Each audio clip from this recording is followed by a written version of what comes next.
Greetings, greetings, greetings. Happy Monday. I am Nicole Everett, the host of Conversations with Nicole, a talk show based here in Tallahassee, Florida, focused on connecting the community through conversations.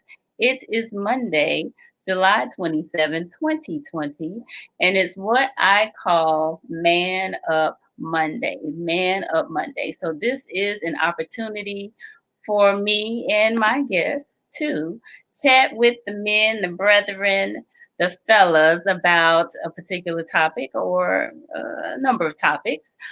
This month, July, is Minority Mental Health Awareness Month, and we have been featuring Black and Brown counselors and therapists to talk about Black mental health.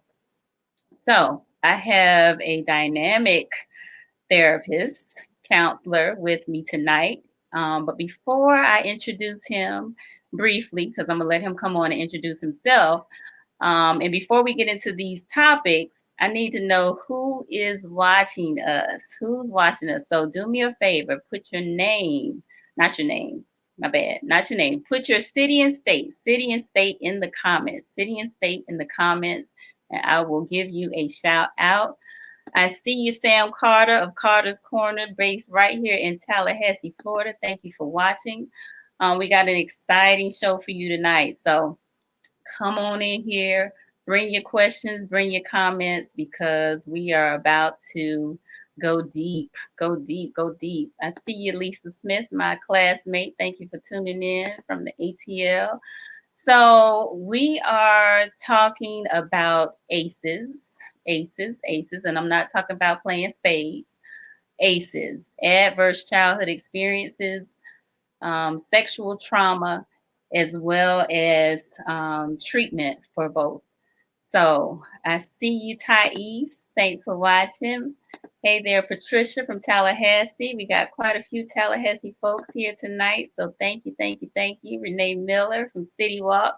Y'all need to go check out Renee at City Walk Urban Mission right there on North Monroe Street. She's doing great and wonderful things for the homeless, the formerly incarcerated men in our community. Hey there, Jamaica Jones. Thanks for watching. We appreciate it. So, all right, got all of that out of the way. I don't want to hold this up any further. We gotta move on, but I appreciate all of you all. So, without further ado, I want to introduce to you Mr. Craig Lampkin. He is residing right here in Tallahassee, Florida. He is with Rothschild Counseling and Consulting LLC, but I'm going to have him come on and tell you all about it. So welcome, Craig. Yay! Hello, Nicole. Good evening, everyone. Yes. I like your opening number. I was back here like, hey, Nicole, conversation. Like, wow. I like that. Yes, we got a groovy tune. So thank you for being on here. Welcome. As you know, you and I have discussed, it's Minority Mental Health Awareness Month, and we talked about a lot because you cover a lot. But look, introduce yourself to the folks. Tell them where you're from, who you are, what you do, and then we're gonna jump in. All right. Well, my name is Craig Lampkin, and I'm originally from the Bronx, New York. I like to say, hey, I grew up with some famous people. Jennifer Lopez, yes, Jenny from the block. Uh-huh. Yeah, and I went to high school with Jennifer Aniston. So I went to school with some famous people. So Okay. that's my spiel about New York City. Uh-huh. I am actually mixed. My mother is Jewish, and my father is African American. My father is originally from Atlanta, Georgia, and moved when he was 17 in New York City. Mm-hmm. And he met my mom in 55. They fell in love and got married in 56, which was a huge accomplishment back and then in New York City because, Martin Luther King was just getting started and rocking and rolling probably. Right. So my family dynamic is always been against the grain because I have African American and Jewish. Mm-hmm. I don't speak Hebrew though, so come on, a little Yiddish. Yeah. So my educational background is I got my undergraduate at Binghamton University, which is in psychology, with a minor in second ed education, developmental disabilities. Then I got my master's degree at FSU, so I'm a Florida State Seminole fan. Oh no. I got that. I'm sorry. And 1995, I got my degree there. And ever since then, I've been working. Well, before that, I was working. So I'm in my 30th year of working in mental health. Okay. I originally, after I lived here, after I moved away in 2004, I moved away to North Carolina to be closer to family because we finally got my parents to move out of the Bronx. And I just moved back to Tallahassee 3 years ago. Well, welcome back. Yeah, I just really enjoy Tallahassee, and I have really good friends. I've been back here, and God has been good. After I got here, I applied for my license in marriage and family therapy. I got it in 3 months. Wow. And I tried in North Carolina and did not get it. So evidently the road to Florida, back to Tallahassee, was the right thing to do. I have been awarded my license, even though I have 30 years experience. It was back in November of 2018. And one of the things, Nicole, as you know, I'm 51. I decided, I was like, I keep working for other people, and I can do this. So January 1st of 2020, Craig Lampkin started Rothschild Counseling and Consulting, LLC. Okay. And that's my mother's maiden name. My mother was Rothschild with no money. We broke. Congratulations. So now I just work for myself, and I've been doing really well, fairly well. Awesome. Well, let's jump in. So aces. We're not talking about the ace of spades, right? Yeah. No, we're not talking about spades, but I'm pretty good at spades, but I'm even better at ace coordination. Okay. So ace has to do with what's called your adverse childhood experiences. And what that talks about is some research has been done for many, many years. It has very good reliability. It has very good validity. That means it lets you know that what it says it's going to do is going to do. And that if you follow through, it will tell you what's going to happen. Okay. So there's over 17,000 participants who have done this. That's a lot of people. A lot of people. And I think the ACE has been around a good, maybe 30 years, maybe. Okay. But today we're going to focus really on the African-American culture. We're going to focus on, I'm going to use African-American and Black synonymously. That's fine. So, and we're going to talk about men because we're manning up, man up. Man of money. That's right. So, yes, and I do dance for my people, especially I got to get them going. Okay. So it has very good reliability and validity. The statistics are, I'm going to include all for the females as well. 54% of women that have taken the ACE, excuse me, 46 have been men. Ethnicity, out of that 17,000, around 4.5% of them have been African American and Black of all descendants. That's 7,800 people. That's still a lot of people for research. That's pretty good. And the reliability in their the statistics for alpha scores are really, really high, really, really good. So for ages starting at 19 to 28, 5.3% of the population has answered at that age group. 30 to 39, 9.8%. 40 to 49-year-olds, 18.6%. 50 to 59-year-olds, 19.9%. And a whopping, at the age of 60 and above, 46.4% of the people who have taken the adverse childhood scoring of that age group. So that's really amazing. That shows a big difference.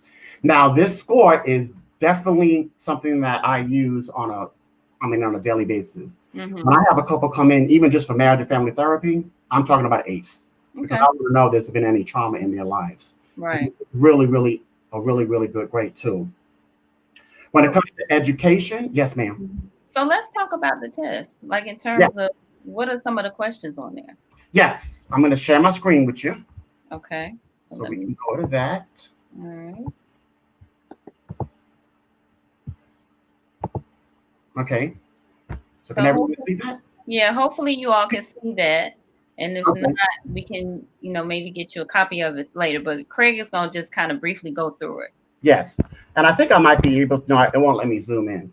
So yeah, I'm going to go briefly through it. It's only 10 questions, which is really great because people don't have time to sit down and answer 100 questions. Right. So the Adverse Childhood Experience Questionnaire is specifically designed to capture these 10 items, Likert scales, for people before the age of 18. That is the most important. If you're 19, don't think about it. You have to be less than 18.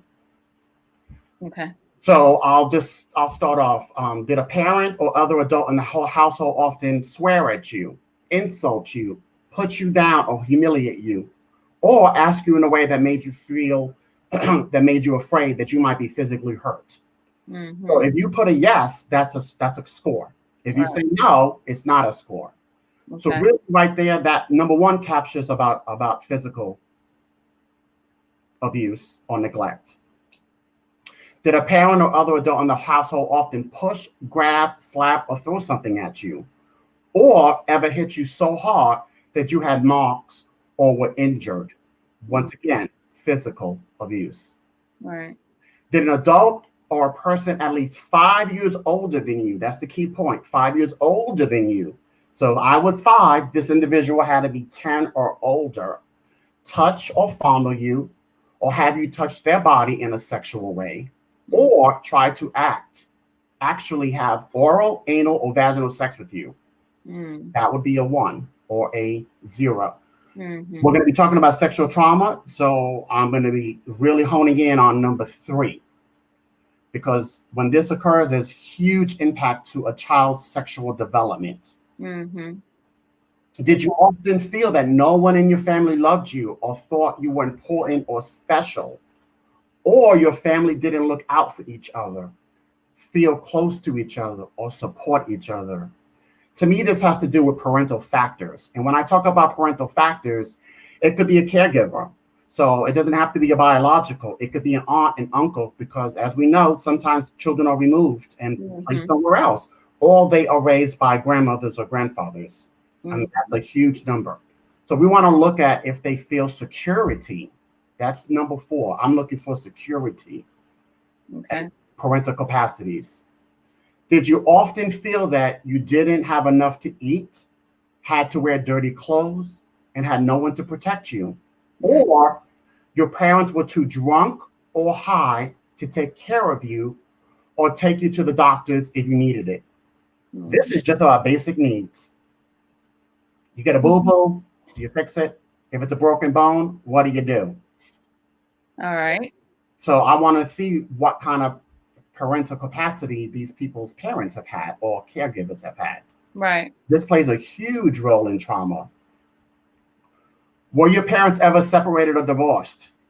Statistics, research shows there is a big impact on when parents divorce or separate. Probably the number one thing I hear men say is, to this day, I'm 45, I'm 50.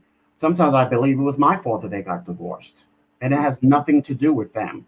But what happens in the families when there are these kind of adverse childhood experiences, a lot of the feelings that the adults have, that's the burden of the parent, not of the child. And sometimes we share that, or we give the burden to the child. And that's a great example that if it's a yes, then that child has the burden of a family function that is not theirs. They're not responsible for. Gotcha. Was your mother or stepmother often pushed, grabbed, slapped, or had something thrown at her? Or sometimes or often kicked, bitten, hit with a fist, or hit with something hard, or ever repeatedly hit over at least a few minutes or threatened with a gun or knife? First thing that comes to mind is domestic violence. Right. That's what I'm looking at. And I'm looking at control, the power and control wheel. That's a whole nother topic. That's another night for us. Yes. What question are we on now? We're on number 8. Ooh, okay. Did you live with anyone who has a problem drinking or alcoholic, or who used street drugs? Another thing about parental capacity. Right. If your parents are on drugs, they don't have the capacity, the cognitive ability to change a diaper. They don't. I talk with people all the time. My mother didn't take care of me. My grandmother did, because she couldn't. She was too high. She was too drunk. Right. And sometimes parents make really low decisions and have their children involved, and there's exposure to inappropriate sexual activities, which we will be talking about tonight. Okay. Number 9, big one. Was a household member depressed or mentally ill, or did a household member attempt suicide?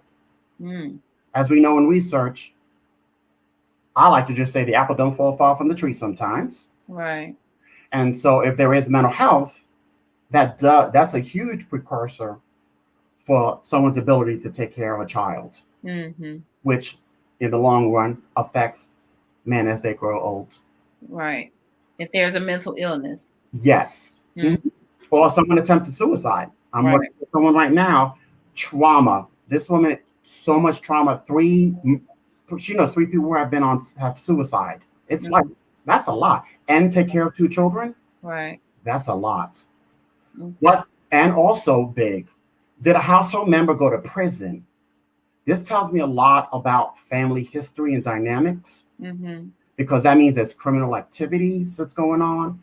And most of the time, if you look at the Department of Criminal Justice statistics, a lot of African American men that have been incarcerated have, in some form or fashion, have used some type of substance use. And that's the gateway to getting away. All right. So that's all 10 questions, right? That's all 10 questions. All right. So let's talk score. Okay. So now the scoring would be, let me get to that. We're going to look at the prevalence, and then we're going to talk about the predictors. Okay. Okay. So the prevalence for this would be emotional abuse and trauma. Okay. This is the biggest one. All right. So Dr. Lee put up the link for your aces2high.com. Got your ACE score. There you go. Thank you. Yeah. Emotional abuse and trauma, men, African Americans, 7.6% fall into that category. So 7.6% of that 7,800. That's a lot. Okay. When it comes to household challenges, those were the ones about the mother treated violently, her being on substance use, mental illness, parental divorce and separation, or being incarcerated. And for men, 11.5% had mothers treated violently, substance use, their parents, 23.8%.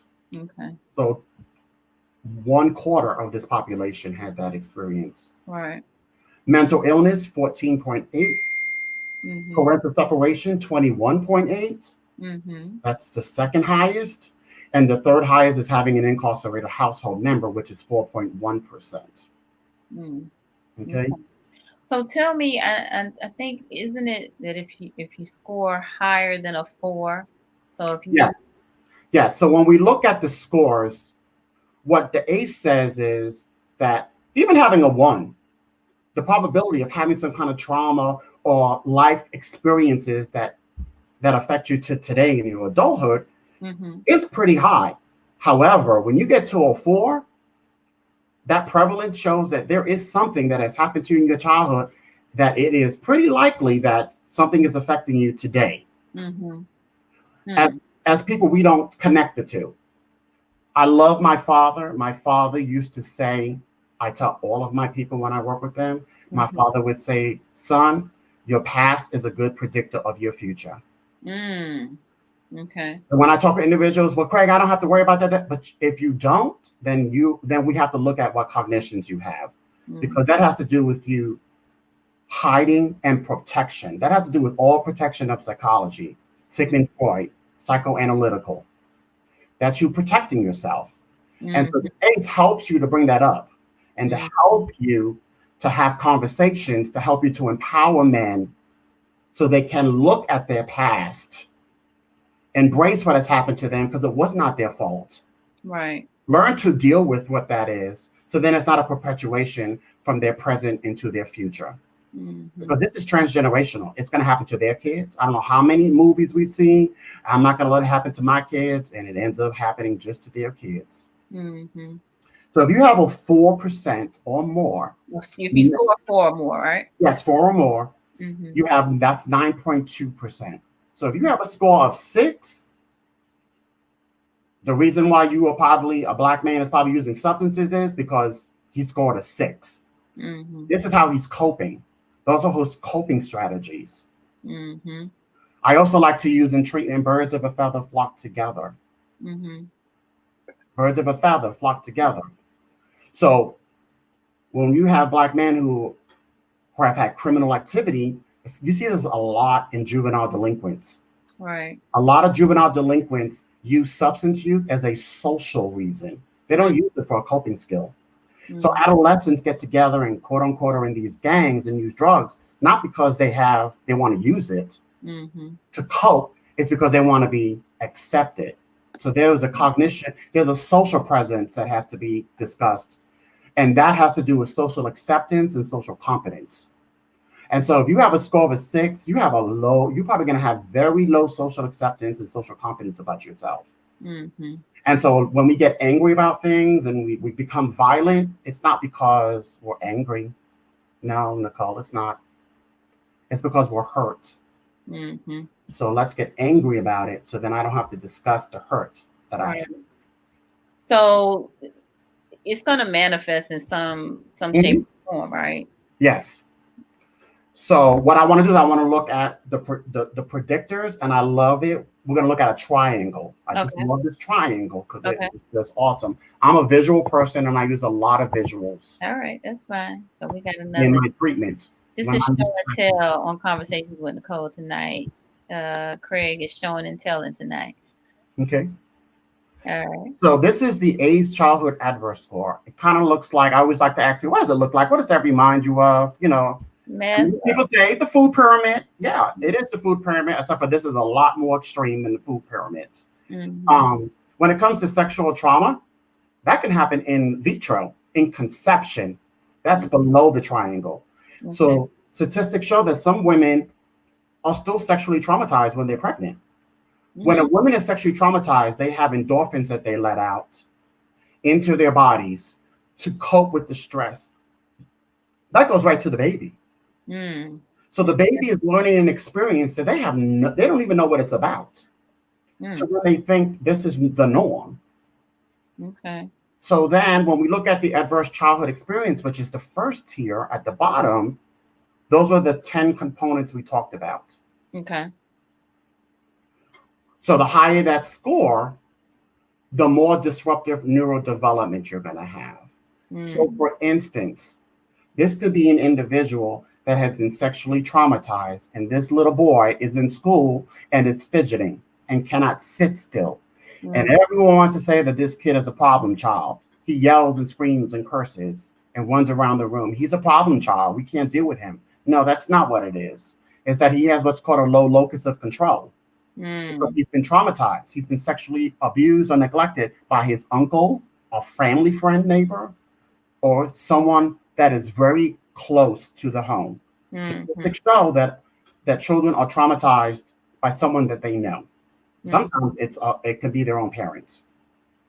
So a disruption in neurodevelopment plays a role in someone's cognitions, which is the next one, emotion and social impairments. Because if I cannot deal with the things that are going on in my household, from the sexual trauma that keeps happening to me, when my stepdad comes into the room and fondles me in the middle of the night, I'm not going to sit in class. I don't know about my ABCs because I need to go back home. So, I've heard this quite a bit, especially during the pandemic, that school has been a safe place for children, right? Being in school is a safe place. So the children being out of school, having to be at home with, perhaps the perpetrators is traumatic. Yes, it will raise the trauma levels higher for that individual. It doesn't change their score, but it would change the way they are, because schools are safe for people. Right. And then you have your adaptation of health risk behaviors. This is your substance use. This is your promiscuity. I get people to watch Tina Turner's The Movie. What's love got to do with it? It's not about love. Yeah. So when men have sex and have multiple sex partners and have these women and they all sit around talking about, I just talked about this, that's not real. That's the core issue is that they are fulfilling a need that they were not fulfilled by their parent or caregiver. There was not a parental capacity or protective factor that occurred. And so to get rid of that in my brain, I have sex with multiple people because it makes me feel good. Unfortunately, it doesn't last. Right. And then you have disease because of promiscuity. You have a disability, such as a cognitive delay or impairment in the delay.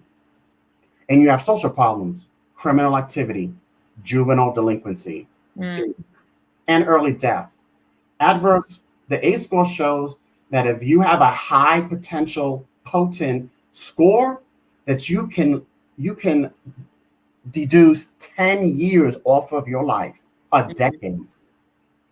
So it increases mortality, the likelihood or yeah. It can take 10 years off your life because of early death. Okay. And so that's the end of that one. All righty. So those are my two visuals. Those are the only two visuals I had for this. Okay, that's fine. So let's talk. I don't know. So first of all, I want folks, if they have any questions, by all means, put it in the comments. If you have any questions about ACEs, we went through the questions for the questionnaire. We talked about the scoring, and if you score 4 or more, how detrimental that could be. And we've talked some about sexual trauma, which is going to be what we roll into next. But I do want to hear from some folks as well. So Allison Tance, who is our she's running for state representative, and she's been on the show. She said she's reading a book, Deep as Well. It's eye-opening. Are you familiar with that book? No, I'm not, but I'm putting it. I just wrote it down when she said that, the deepest well. The deepest well. So, Allison, if you could tell us a little bit more about what that book is about, and if ACEs are covered in there, that would be great for the rest of us to know. So, we've talked about some statistics as it relates in particular to African-American men and women for that matter.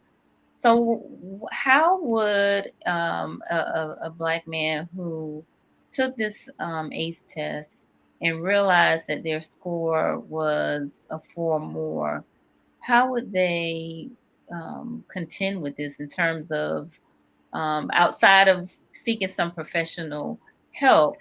Are there some tools, some techniques, or some tips that you can provide as it relates to that, or you want to hold off to the end on that question? To me, it's all about getting treatment because this is not familiar to people, and it doesn't have to be where someone comes in for treatment for months. It doesn't. The techniques that I use don't take a long time. I'm getting a lot more and more Black African American men coming in independently for this, which is great. So seeking treatment is always, because it's a profession. I have a license in marriage and family therapy. So I have a huge scope of information and techniques and strategies and interventions that I can share with people. But for those individuals that are not ready for that, they're not. People are just like, I'm not ready for that because, in Black culture, sometimes therapy is seen as a negative stigmatism. We don't do that in our family. We keep it in our family. Going to a counselor or a therapist. Right. A negative stigma. There's always been. Right. And if you don't look a certain type of way, then how could you relate to me? Right. For those people, I tell them I love Spike Lee. 1990s, go see Jungle Fever, watch the movie. So, because culture, and even within a culture, there are underlying stereotypical or perceived notions of what is good for someone. So if you want to come in, that's great. If you want to call me, just ask me a question on the phone. Just ask me a question on the phone. And if I never hear from you again, I know I did my part. Okay. But I love Google. Not just Google. Okay. And look up national associations for ACE because they have their own consortium. So there are some ACE tools and techniques out there on the internet. Yeah, you can go to them and give them your email address. You'll get a weekly ACE consortium from the consortium on things that you can read on, and there has to be something in that you could relate to. And if not, go to their website. They have so much. Sexual trauma is in there. It's in there. Sexual trauma is in there. All right. CBT. CBT is cognitive behavior therapy. I'm a cognitive behavior therapist Okay. slash positive psychology. I'm Mm-hmm. all about staying present focused. I'm all about staying in the present and learning how to deal with things. Mm-hmm. And I think that's the best way to work with an individual and Uh-huh. being positive. Okay.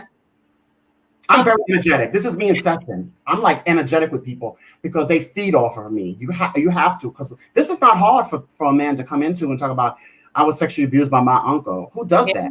yeah, no, this is a They very don't. touchy topic, and Mm-hmm. but I think it's something that needs to be discussed so that some healing can take place. Mm-hmm. I think, you're right. I've had other practitioners on, and they talked about some of the cultural mindset that Black folks have had about therapy and counseling, and even just communicating about some things that have gone on, and we've got to do a better job. We've got to do a better Mm-hmm. job as it relates to that. So again, we can be healed. So let's go into the sexual trauma piece. And Right. But before we do that, I want to just kind of sure. springboard off of you because I use my father all the time. Hmm. That my father would always tell me because I'm mixed. I was called an Oreo cookie. That's what we call black folk and white folk in the 80s. Hmm. I mean, that's as bad as it got in New York City. I mean, Hmm. that's what it was. Now it's horrible. But my Right. father always told me that you cannot live a life where you judge others because you do not want to be judged. You Hmm. need to be compassionate with people. So when I work with people, and I'm not trying to toot my own horn, but I like to give. This is what I get is that they say, you just seem so open minded, and I feel comfortable talking to you. I don't feel judged. I tell them, how can I judge you? This is your life. This is not my life. And this is a hard step for you to even pick up a phone and call somebody Hmm. to talk about this. This is very difficult, and I understand. Hmm. And No. it's all about compassion, and you have to have hope. If you don't have hope, there's research on hope now. If you don't have hope, treatment's not going to work. Yeah. Yeah. No, I was just getting ready to say compassion is very important in your line of work. So you definitely want to connect with a compassionate therapist or counselor that can help see you through, what's going on with you.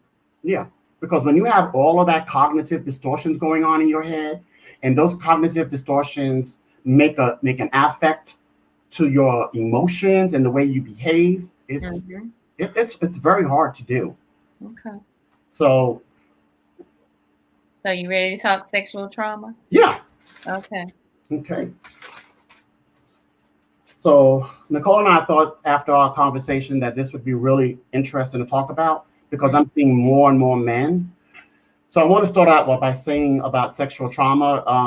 It's synonymous to a whole bunch of different things. So I'm just going to use the word sexual trauma, but that includes rape, child molestation, incest, non-consensual contact. That's me coming and talking, touching you and doing the things without giving permission, non-contact abuse. That's huge. That's just exposure. I Mm-hmm. mean, perpetrators are geniuses. They are good at manipulation of getting what they want.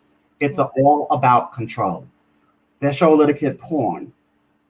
Or in a household where a mom is home, has no job, has 3 kids, doesn't know when the next meal's coming to, has men coming in and out of the house for sex because Mm. that's how she makes her money. Doesn't close the bedroom door.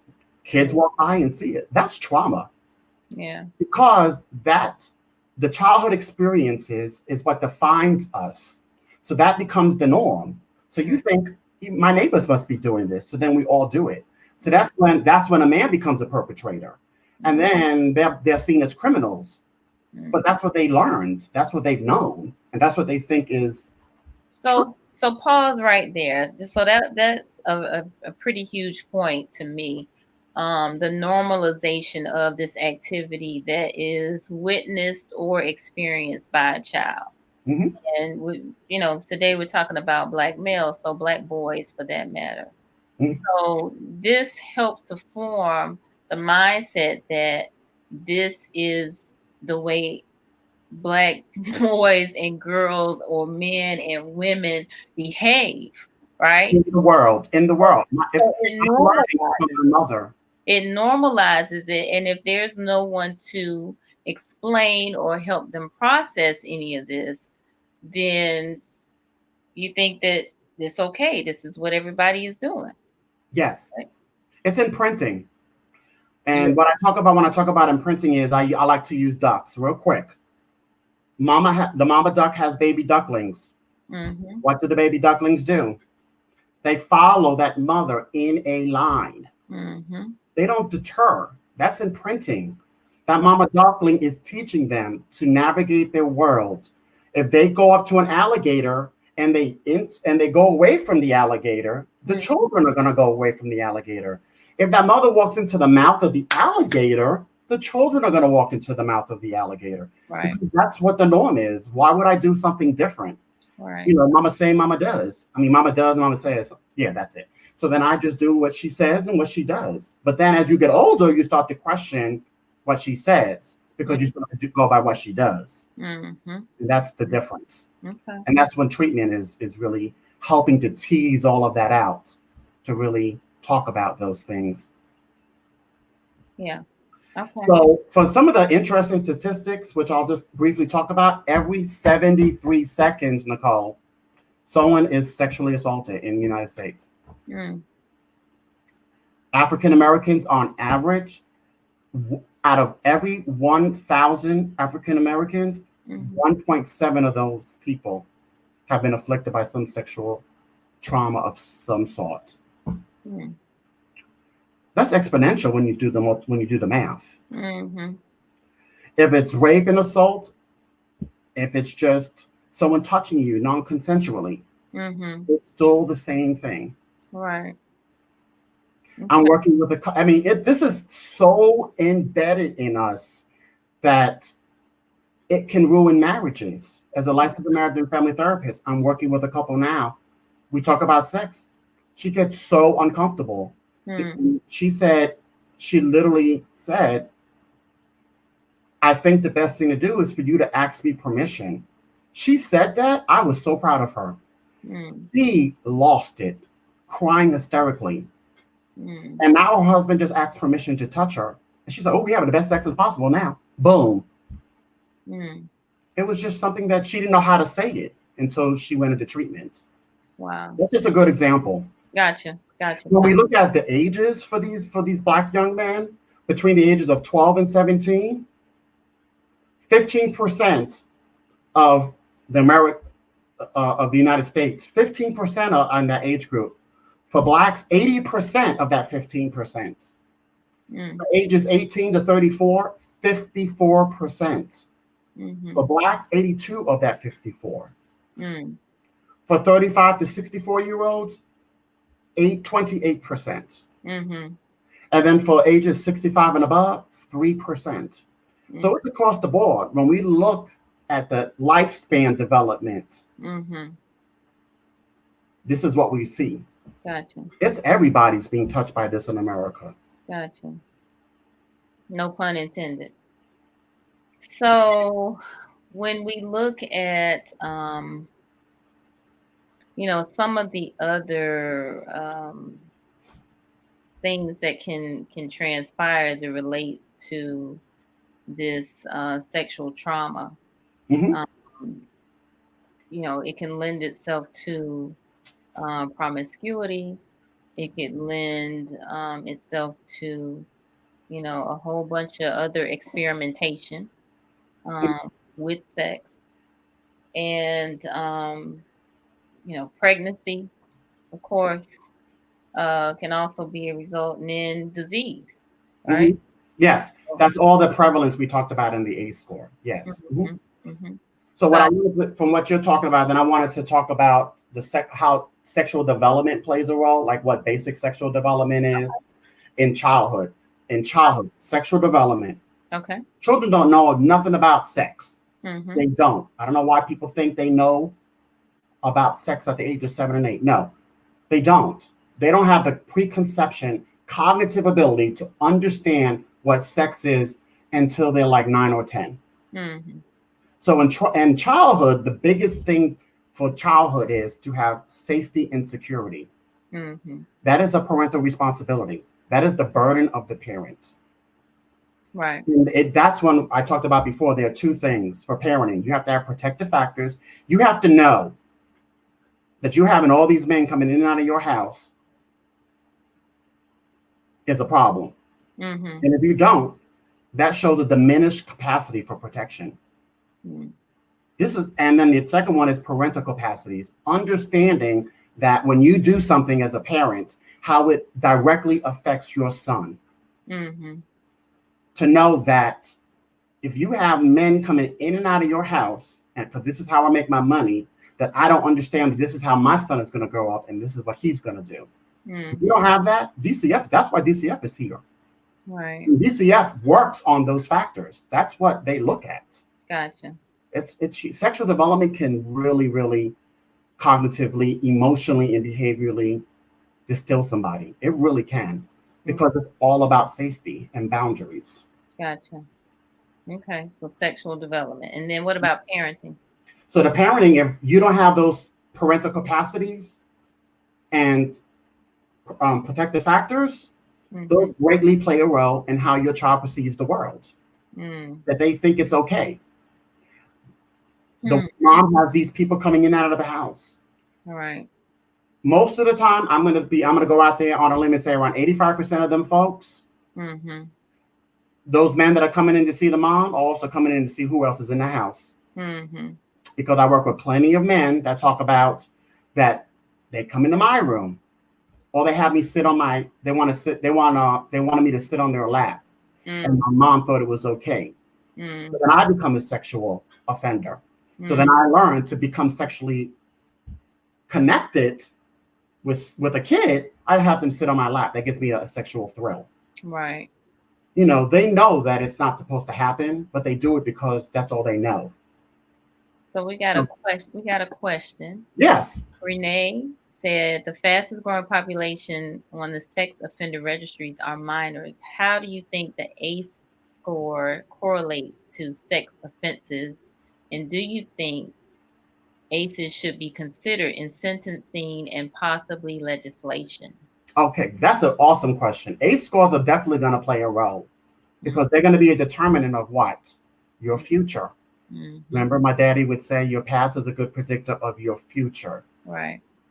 So I used to work in North Carolina for 13 years when I lived there in the juvenile justice program. So there is a high component of correlation between delinquency. When you go to the ACE website, you will see all of that information. The Department of Criminal Justice and juvenile delinquency, they fund ACE, and they fund other programs because it does play a role. So what do you think about sentencing? Yeah, I'm not big on sentencing. Why?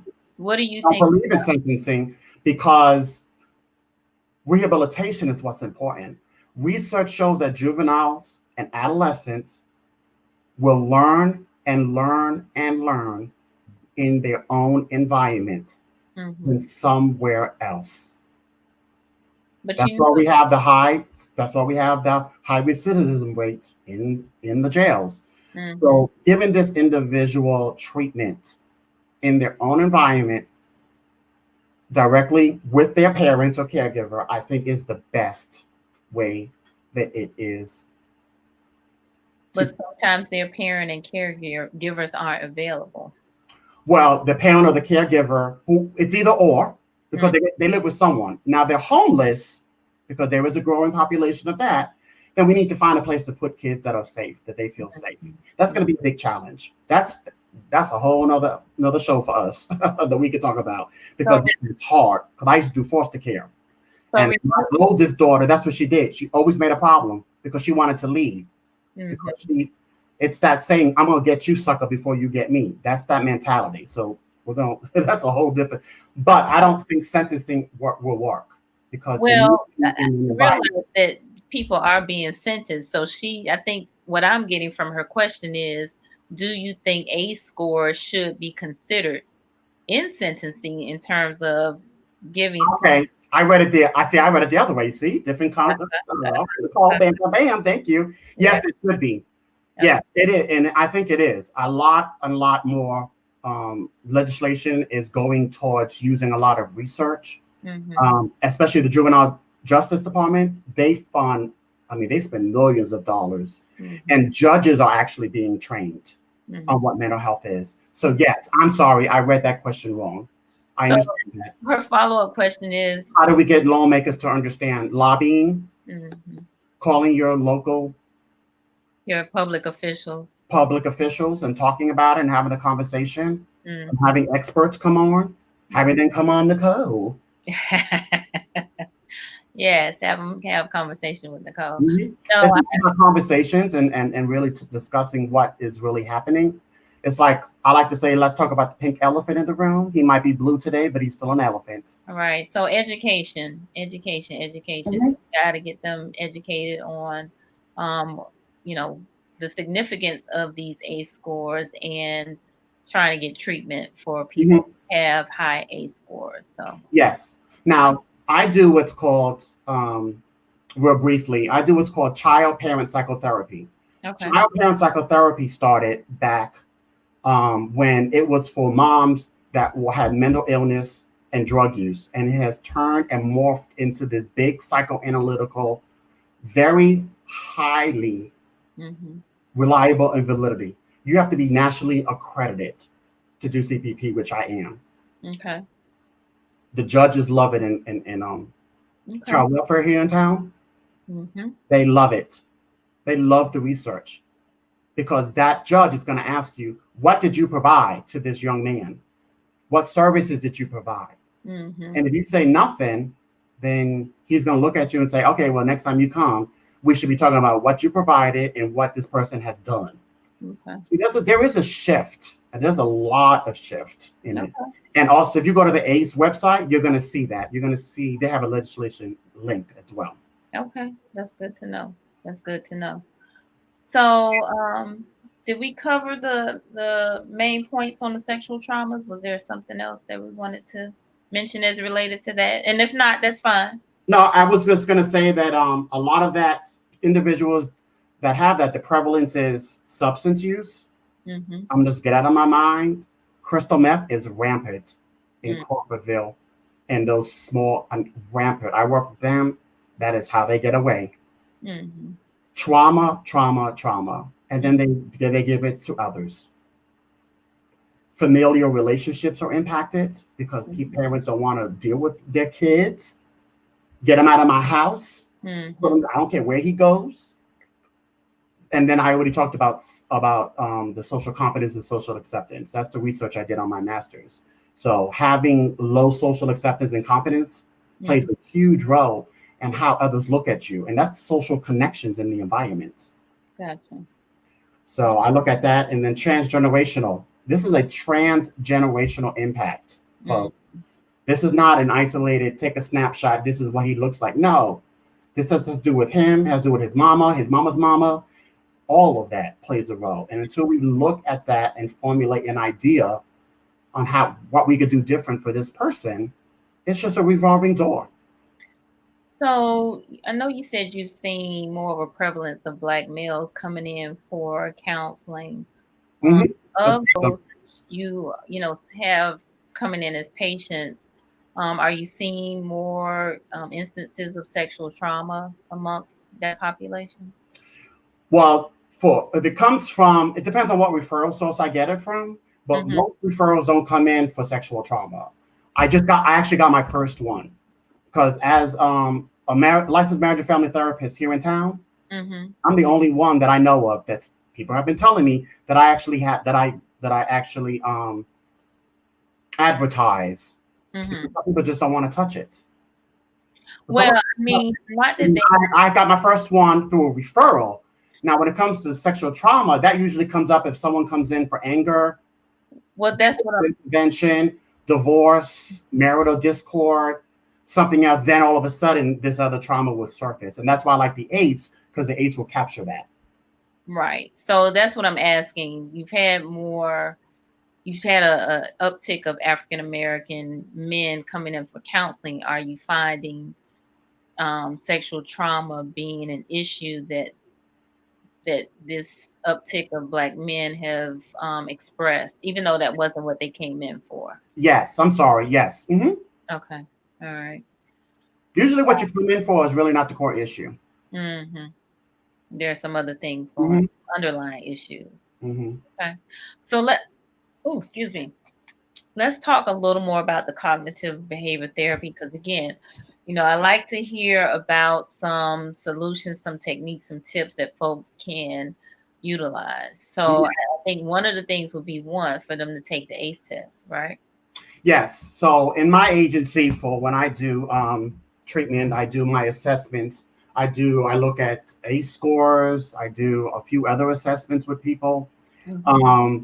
Most of this I will do paper with them, especially if I have someone coming in for high anxiety. So we'll go ahead and do assessments, and we'll just take our time, and we'll just go through this assessment. And then from there, that gives me that picture of what that trauma is, how they define it. And then from there, we'll talk about what it is that they want and what is it they don't want. I love what works and what doesn't work. I use very simple terms because people get it. Now tell me, when you say what works and what doesn't work, what are you talking about? What works, meaning what works is how do you get through the day? Okay. What doesn't work? How don't you get through the day? So what works is I exercise, I eat, I do substances, I shoplift, or I do yoga. So I got people that do different things. Right. But the work is I always have this memory. It's always coming into my thoughts. I cannot get rid of it. So that's where cognitive behavior therapy comes into play. Okay. From this research camp, they talk about it's in a triangle. I could show this too. It's a triangle. Down here is cognition. Over here is feelings, and up here is behavior. Okay. So a cognitive behavior therapist will focus on cognitions. Whoops, sorry. I forgot I'm on cognitions. Cognitions are a huge role in how we feel and act. Okay. So what I do with them is I'll give them an example of a good example of myself. I like to give information because I think that's one of the things that makes me human. So I talk about myself in one of these and I give them an example and then I ask them to do it. So for instance, I might talk with someone about, okay, he came into the room and you and your sister was sleeping there. That would be in the middle of the triangle. Uncle comes into the room into the middle of the night. What is your first thought? Let him do it to me, not to my sister or to my brother, because I want to protect him. This is disgusting. I'm a loser. Why me? Where is my parent? All these different kind of cognitions that they have about it. When I ask them, what does it emote? How do you feel? Disgusted, angry, depressed, vulnerable, not safe. And then what do? I use drugs and alcohol. I yell. I scream. I don't take care of my kids the way I should. I sleep all day. I do what I do. So we go through this process of identifying what the cognitions are as the core issue in this therapeutic approach. So in this therapeutic approach, I use 3 different techniques. I use the cognition, I use cognitive behavior therapy or cognitive therapy, behavior therapy, good old Gestalt. And we all love our mindfulness, Nicole. Have you heard of mindfulness? Absolutely. This is that new trend coming up, and in mindfulness is always the hope. So this is like when you do yoga. I like to use this example. When you're doing yoga, which I like to do, you intentionally are mindful of the breath in and the breath out. Right. When you're working out, you're thinking about the breath in and you're thinking about the breath out. So in mindfulness, you're really going to be mindful of during the day when you have an episode that's either on your what's working or what's not working. The goal is, what you want to do is you want to start to do what's called nullification. You want to start to nullify things. And that's called thinking errors. See, for some people, they have what's called an all or no way of thinking. They take a test, I'm a failure. Because in their head as a kid, they were a failure. I failed at taking care of my brother. I failed at my uncle because my uncle came in and sexually assaulted me and my brother. So it's my fault. It's my fault. I'm a failure. So as an adult, I'm a failure. I didn't get the promotion. I'm a failure. I didn't do this. I'm a failure. It's a very all or nothing way of thinking. So the nullification is, are you really a failure because of this? What is the evidence? You have to look at evidence. And that's that cognitive awareness that you want to start moving. So you want to move away from cognitive distortions to cognitive awareness. And that's how you do that, by looking at the evidence. And then you look at how it behaves. Wow. And then when you look at CBT, the cognitions, emotions, and behavior, there's also an arrow that is directional. So over here, I can say I'm a failure, and so I cry. I cry because I'm a failure. I'm going to get this eventually. Okay, let me look at my hand instead. So I cry, then I'm a failure. So then your behaviors start to justify the cognitions. See, a behavioralist would say, no, it's the behavior that's making you think this way. And for me, it's what you think. It's what makes you behave a certain way. Gotcha. So then we work through all of that and coming up with then we look at beliefs, religion, family, work, school, home, play. I do a lot of self-care. The first couple of weeks in trauma, I do self-care. So I just gotta pause. Rewind you back a little bit. You talked about the nullifying. I think that is huge because I think people are oftentimes experiencing negative self-talk, especially if they were affirmed and recognized and acknowledged as young people. And they begin to play the negative recordings, either that they made up as a result of however they were feeling when these adverse childhood experiences were taking place, or because of the verbal abuse or attacks that were made on them as young people. So I think that's huge. You talk about nullifying and looking at the evidence and really changing your mindset, shifting your way of thinking about who you are and what you represent in your identity. And today, present focused. Right. Today. Are you a failure today? No. Yeah. That starts to change. That's what starts to make the change. Yeah. I love that. That. Yeah. And it's not easy. It's not. Cognitive behavior therapy is done on all 7 continents. It is one of the most highly acclaimed therapeutic approaches.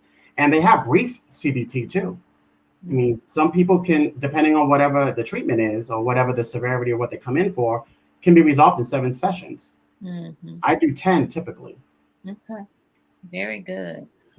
So you talked about the cognitive behavior therapy, and I think that's great. Anything else that you want to share as it relates to, again, a tip, a technique, or a tool that folks can use as a takeaway? Now, when it comes to the sexual trauma with men, I definitely do CBT with a trauma focus of narration. Okay. Because narrative is a great way of using your mind, your hand, and your eyes at the same time. So you're writing and you're looking and you're telling the story. At 11 o'clock, he came into the room. This is what he did. You have to bring it to the surface and you have to get it out. So trauma narrative helps that person bring it out of the subconscious into the conscious so then we can work through it. So is this like journaling? Yeah, you can journal if you want. Yeah, it's all kinds of different things. But it's called narrative in cognitive behavior. Trauma focused CBT is called a narrative, but just like journaling. And then what we do is we go in and we can talk about, and for some, it takes forever. So if you're only going to write 3 sentences and we talk about those 3 sentences, then we talk about those 3 sentences. Okay. And then you just keep adding on and adding on and adding on. Gotcha. And for kids, I do drawings. It's so easy. So drawing is another technique? Okay. So drawing. I work with a woman now. She's an artist. She sends me her pictures. Okay. And they're awesome. Okay. Cool. And that we have to get it out. You got to get it out. So those three, the brain, the eyes, and the hand movement, bring it to the surface, and then we can put it in the CBT triangle and process through that. Gotcha. Gotcha. Okay.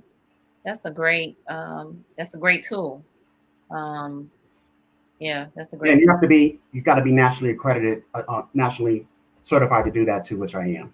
Gotcha. Of Mm-hmm. course you are. Yeah. So let's I want to just give the viewers who are still with us, and we're getting ready to wrap up, but if Yes. anybody has any additional comments or questions, by all means put them in the comment box, so that we can address them. But we're gonna start wrapping up, but I did want to, just encourage folks to check out the ACE test. Take it.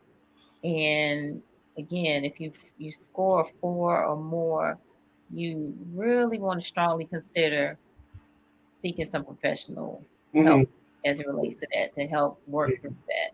Well, Miss Renee Miller was very. I'm just She was. to me this is empowering because Renee told us what hers is. She got an 8 out of 10, y'all. Yes, Just yes, for her to say that is amazing. it is. So, Yeah, hopefully she's getting the support that she needs she and is. getting what she She, needs because she that's a lot. That's a lot. she actually provides support to, as I was stating, uh, formerly incarcerated, and particularly men, and Mm-hmm. especially Black men. And she's right here in Tallahassee, and most of the population that she serves with, some transitional housing and job sourcing and that sort of thing, are Black men. Yeah. So yeah, she's And doing I think that's important. But coupling all of that stuff with some kind of therapeutic treatment for people, I think is really beneficial. You just can get so much out of that. So absolutely, absolutely. All right, so tell folks how they can connect with you, Craig. sure, they can connect with me. So I'm pretty new, so I don't have a Facebook page or anything like that yet. So I'm still working on all of that. Yes, But okay. y'all can call me or you can email me. Are the best forms of communication at this point. Okay. And Are you posting that, or do I need to post Yeah, it? just shout it out for me and I'll put it in the comments. Okay. So my phone number is area code 850 Uh-huh. 688. I'm sorry. That's the wrong phone. Okay. 850 Uh-huh. 879 79 9654. 9654. And Okay. then my email address is my name. It's Craig, CRAIG Lampkin, LAMP as in Paul, KIN .RCC at gmail.com. All right. And Got let me it. give a shout out to my sister. My sister's on here. Is that New Lisa? York. She's from good old New York. My sister's on here. Hello, Lisa, darling. Okay. Thank you, Lisa, for tuning in. We appreciate you. She said thank you to both Nicole and Craig. Very good platform, especially during these times. Yes. We need to have these conversations. So here is Craig's email address and his contact number here. So please, by all means, reach out, reach out. So I had Ozzy on here. Ozzy's over in Virginia Beach, Virginia. Thank you, Ozzy, for being on. He said great information. And I think Gail had mentioned also about Very important. residential treatment programs. And I know residential treatment programs do use evidence-based practices Yes. Because they have they have to for funding. Right. And I think they are great. I think they really, really are good. But a lot of research for adolescents just shows when we look at Yuri Bronfenbrenner ecological perspective theory, we learn the best in our own environments. So, yeah. Okay. Very good. Well, again, I got to thank you for your time. Thank you for going through the ACE test, because for some people, I think it may have been their very first time they, didn't know about it. mm-hmm. I've learned about it maybe 2, 3 years ago, and have been, learning more and more about ACEs and the scores and some of the, you know, mitigating factors around what those particular questions, depending if you respond affirmatively, what some of the implications are for that. So Mhm. thank you for sharing that, as well as the information on sexual trauma, sexual development, and the parenting. All of that is just so vital to, understanding why we are the way we are, and why we do what we do. So really, really good information. All right, Lisa said, at one point I would like to make, how long was it before you put this together? More marketing would have been good to get more viewers, but great job. Thanks, Lisa. Yeah, it's a work in progress. I need a clone. I Mhm. need a personal assistant. But we're working on it. It's coming. It's coming. It's coming. So before you go, Craig, I definitely want to, have you come back Mhm. and talk about some of the other offerings that you have with your agency, Rothschild Counseling. Mhm. And Mama, yes, after Mama, named after mama. and share, some of what you do. So, Yeah, no problem. I mean, we can have conversations about just parenting, okay. All right. Well, self worth, all kinds of stuff that play a role in our community. all right. Well, we'll have to make And this. I actually went to music and art, the School of Fame, so I love to talk. Okay. I was a performing arts major. Wonderful. And there goes my friend Belinda Scott. Hey, Melinda Scott. That's my good friend John's mama in Okay. Wilson, North Carolina. In North Carolina. Wonderful. Wonderful. So, um, for my viewers, I do have several other shows coming up this week. Tomorrow, I have a meet and greet here at 6 p.m. with City Commissioner Elaine Bryant. So this will be a good opportunity for you to hear about her platform, as well Mhm. as ask her questions. So that'll be tomorrow right here at 6 p.m. And then on Wednesday, we have What Women Want Wednesday, and we have our final um, Black and Brown clinicians that will be talking about suicide. And Mhm. I can't remember the second topic right now off the top of my head, but they will be joining us on Wednesday. And then Thursday, I have Single in the City Where Kings Meet Queens with Jokeetra Horn and Nick Rain. So a full week of broadcasting. So please tune in. And then finally, if you have not subscribed to the Conversations with Nicole YouTube channel, by all means, please do so. That's where all the content will be posted. That's where this broadcast will be posted within the next week or so. Subscribing is supporting, and we need all the support we can get. So I appreciate those of you who did hang in there with us tonight. I know this was kind of a tough topic, a hard topic, a deep topic, something that's not very popular, not hot and sexy or funny or anything like that, but still very needful. Y'all know that I like to talk, but I'm also about some action too. So I want some healing to take place for folks. So and Craig definitely provided us some tips and techniques on how to do that, and also heighten our awareness about what's going on. So again, thank you so very much. We really appreciate it.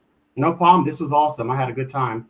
Good deal, good deal. All right, well, we are going to sign off, and we will see y'all next time. All right. Well, good night, everybody, and thanks for coming. Yes.